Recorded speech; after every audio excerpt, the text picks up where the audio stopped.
Tanya, who was going for Pidyon Shvuyim or some important cause, and he went to a city.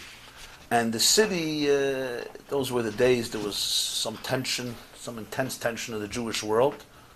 There's time gedacht. And the Rav was a very powerful opponent. But he really needed to speak in the city. So he knew if he says who he is, he's going to send him out, he's going to send him to jump into the lake. So he says, can I speak in shul? So he says, you have to test him. Okay, he was a big Talmud Chacham. But then he says, what's your opinion of Chassidim? What's your opinion of Chassidim versus not?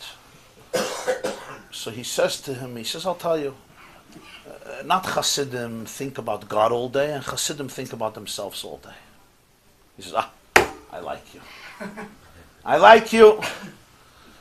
And he gives him covered Melachim, and he does what he has to do, and he accomplishes what he has to accomplish, right?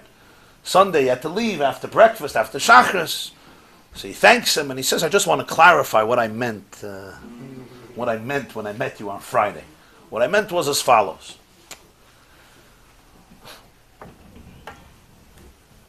He says, a person normally, the fact that he exists is not a question.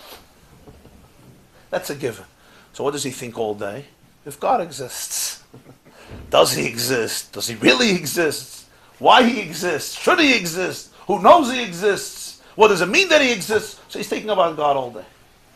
He says, from my Rebbe we learned that the existence of God, that's the Dover Pasha, that's a given. So all day I have to think about myself. Where do I fit in? Do I exist? Don't I exist? How do I exist? Why do I exist? Why do I feel I exist? What is the meaning of that existence? That's the tension between the Tekel Deis Hashem.